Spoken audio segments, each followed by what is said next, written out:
ndagushimiye wowe ugize amahirwe yo kubana natwe kumva ijambo ry'Imana kuri Kebuka Iburyo TV. Ndagusuje ndakubwira ngo amahoro y'Imana nabane nawe. Imana yacu y'urukundo ikwiteho, Imana ikugire neza kandi Imana igukomeze. Ndihanganisha wowe ufite ibibazo, wowe ufite intambara, ariko ndavuga ngo humura, Imana yacu irahakubereye kandi Imana ifite ubushobozi n'imbaraga bwo kukurengera. Ndi kumwe namwe rero ni Marwabukeye Mugisha Jean de Dieu, turi kuri Kebuka Iburyo TV. Najya ngo mbabwire ngo uyu mwanya nejejwe no kuboneka aha ngaha ngo tuganire ijambo ry'Imana kandi Imana y'amahoro ibiteho wowe tugiye kubana. Reka rero mbagezeho ubutumwa Imana yampaye kugira ngo mbaganirize ku ijambo ryayo. Yambwiye ngo uzambwirire abantu banye. Mbere reka tubanze dusenge noneho twumve ijambo ry'Imana. Mana, turagushimiye ko twemereye ko uyu mwanya turi imbere yawe, ukaduha uburyo bwo kugira ngo tubashe kumva ijambo ryawe, ukaduha imbaraga zo kugira ngo tubashe kwibwira abantu bawe. Nsengeye buri muntu wese uri bwumvira ijambo, Mwami Imana Nyiringabo, kugira ngo ahindurwe n'imiburo yawe kuko nicyo dukeneyeho. Kandi uyu mwanya nanjye n'imbaraga kugira ngo nkoreshwe nawe ne kwikoresha, aho neza n'abantu bigiye komeze kubana nanjye mu izina rya Yesu, amen. Nari maze kubabwira yuko mfite ubutumwa Imana yampaye ngomba kubabwira, kandi si mwe mwenyine n'abandi bose bakeneye kumva iri jambo ry'Imana. Reka nkoreshe ubu buryo Imana yavuganye nanjye, irangira ngo nimbwire abantu yuko mu minsi iri imbere hari urubanza kandi nta mutangabuhamya uzemera. Irangira ngo nimbabwire ngo ishakira ingingo ikurengera kuko urubanza rukuri imbere nta mutangabuhamya uzemera. Imana rero yambwiye amagambo ishaka kugira ngo iburire wowe, iburire n'abandi nanjye, kugira ngo dushake ingingo iturengera kuko urubanza ruturi imbere nta mutangabuhamya uzaba urimo. Iyo uvuze ngo umutangabuhamya hari igihe uteganya kuburana, uvuga uti nzabana mu rubanza wenda nzatsinda, nzabona ibimenyetso, ariko urubanza ruzarukuri imbere nta mutangabuhamya uzaba ukenewemo, ahubwo wowe ubwawe uzatsindwa n'ibyo wakoze n'imirimo yawe. Icyatumye rero Imana imbwira ubu butumwa yambwiye ngo mbabwire yuko abantu iri kubashinja ibyaha bitatu bituma ari impamvu abantu imbere yanyu hari urubanza. Ibyo byaha bikomeye kandi ibyo byaha bituma umuntu wese azaboneka muri urwo rubanza. Icyaha cya mbere, Imana irangira ngo nzababwire yuko abantu banze gukora icyo yabaremeye. Irangira ngo nzabasomere ijambo ry'Imana riri mu Efeso, urwandiko Pawulo yandikiye Abefeso igice cya 2 umurongo w'10. Reka tuhasome kugira ngo turusheho kumva neza ijambo ry'Imana. Igice cya 2 umurongo waho w'10 handitse ngo kuko turi abo yaremye ituremeye imirimo myiza muri Kristo Yesu, iyi Imana yiteguriye kera kugira ngo tuyigenderemo. Turi abantu Imana yaremye ituremeye imirimo myiza muri Kristo Yesu, abo Imana yiteguriye kugira ngo tugendere muri iyo mirimo myiza. Rero nimba uyu munsi uri kubona ukanota uri kugenda mu mirimo myiza Imana yaguteguriye yakuremeye, menya ngo ufite urubanza. Iyo ari ubutumwa Imana yatanze, umuntu avuga ko yabuhawe, ntabwo ajya gusobanura n'amashyamba y'ubwenge bwe n'ibyazi, ahubwo avuga ibyo agomba kuvuga. Icyaha cya kabiri Imana iri gushinja abantu ni icyaha kiri cyangwa se cyitwa icyaha cyo kwihinduranya, kwiyoberanya se, kuva aho wari uri se ugakora ibindi, kureka icyo wagombye gukora n'icyo Imana yari gutegerejemo kuba atari cyo wakoze. Icyo ni icyaha cya kabiri rero, icyo turagisanga muri Yesaya ibice 5 guhera ku murongo wa 1 kugeza ku wa 5. Aha niho Imana yavugaga ko abantu yari biringiyemo yuko bazaba abantu bo kwizerwa kandi bazaba b'umumaro, ariko bahindutse ibindi bintu. Ndetse aya magambo ngo reka ndirimbire umukunzi wanjye indirimbo y'uruzabibu rwe. Umukunzi wanjye yari afite urutoki rw'uruzabibu ku musozi urumbuka, ararutabirira, arurimuramo amabuye, aruteramo insina y'uruzabibu y'ubwoko bwiza cyane, arwubakamo inzu y'amatafari ndende, acukuramo urwina, nuko yiringira ko ruzera inzabibu ariko rwera indibu.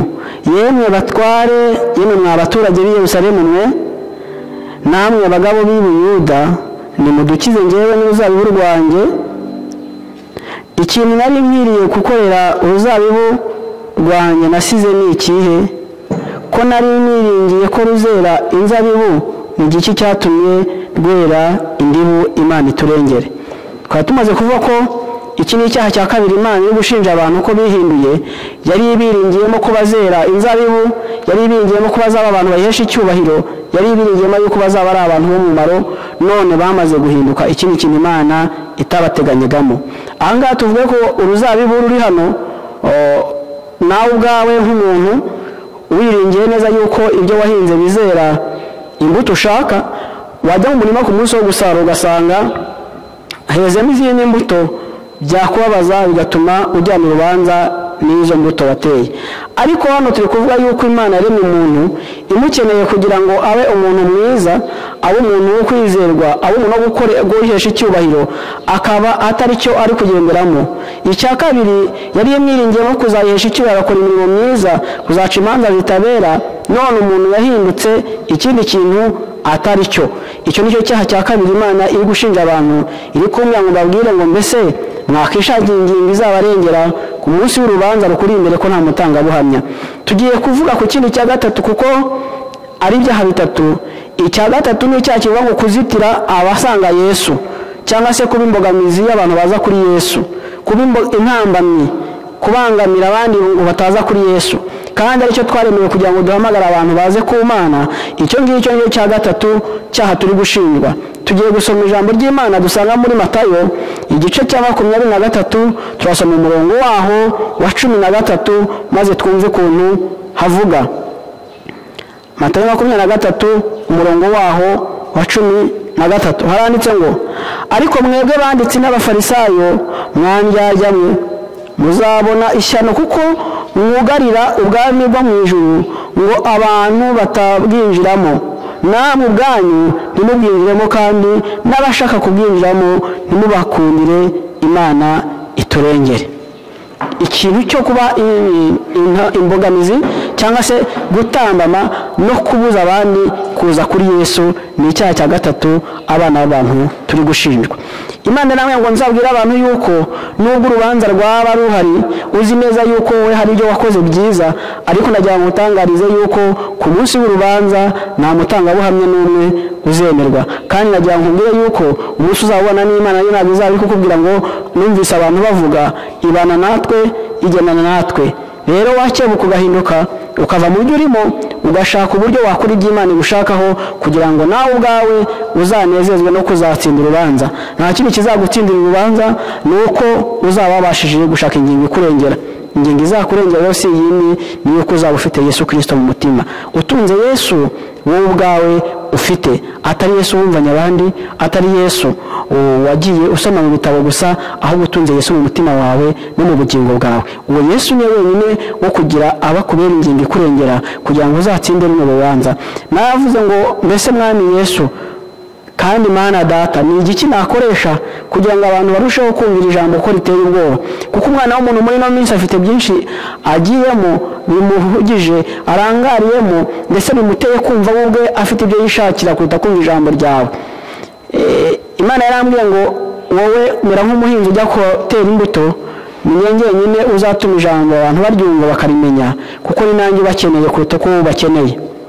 Nagira ngo nkubwire ko nta bintu byinshi ndibwongereho, kuko ni ubutumwa. Iyo ujyanye ubutumwa uvuga ko wagutumye yakubwiye, ntabwo wongeraho iby'ubwenge bwawe buzi, nta nubwo wongeraho ibyo usanzwe umenyereye gukora, ahubwo uvuga ubutumwa uko bumeze.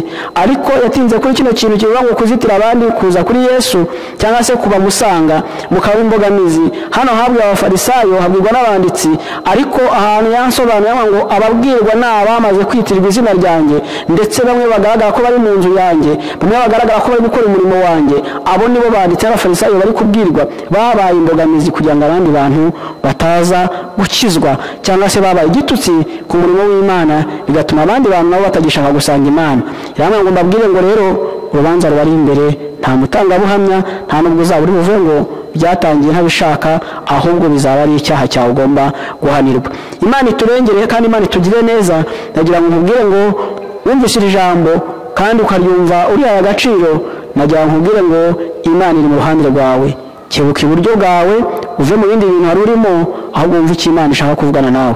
iyo ndi kuvuga ngo kebuka iburyo kenshi na kenshi abantu bari bazi ko ndi kuvuga iyi televiziyo iri hano imbere yanyu cyangwa se mukomeza kumva ijambo ry'Imana mashaka kugira ngo mbwire yuko ari intego yo kugira ngo uhindukire uve mu bindi bintu wari urimo wibwiraga yuko ari ukijijwe wibwiraga hari gukorera Imana ariko nagira ngo utangarize ngo wisuzume neza urebe ko ukiri mu nzira kandi urebe ko Imana yakuremeye akiri cyo uri gukora.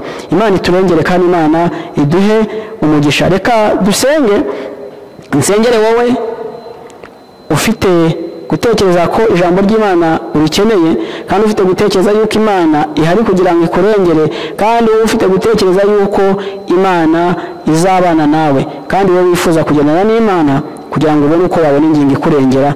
Tugiye gusenga Imana kandi turabwira Imana ngo Mana nitwege babandi tudafite ikintu kintu gishyashya tudafite ikintu twarema ahubwo duteguye ko imbaraga zawe n'ubuntu bwawe bibana natwe. Reka dusenge Imana. Wowe uri kumva ijambo ry'Imana wowe ugize amahirwe y'umwanya wo kufungura iyi televiziyo ukumva ijambo ry'Imana, Imana yakurarije kubwira ngo va mu byo wari urimo ukora icyo Imana yakuremeye kandi we guhinduranya ikindi kandi we kubimbogamizi yo kubuza abandi kuza kuri Yesu kuko imbuto wera n'imirimo ukora niyo gituma abantu badashaka gusanga Imana kandi ari Imana yaguhamagariye. Reka dusenge kugira ngo ingingo iturengera tuyikure kuri Yesu. Mana Data, Mana ishobora byose, twebwe nk'abana b'abantu turi imbere yawe ariko uri Imana. Ngize amahirwe n'umugisha Mwami kubona uyu mwanya wo kugira ngo ntangaze ubutumwa wampaye bwo kubwira abantu kugira ngo barusheho kumenya yuko mu minsi iri imbere bafite urubanza kandi ingingo ibarengera itazazamo abatangabuhamya ahubwo bakeneye kuyishaka. Wansobanuye yuko ingingo izarengera umwana w'umuntu ari uko azaba afite Yesu Kristo mu mutima we atari we yumvanye abantu cyangwa yasomye mu bitabo. Uwo namutunga azaba ari wenyine ingingo yo kumurengera. Tugirire neza rero dufashe.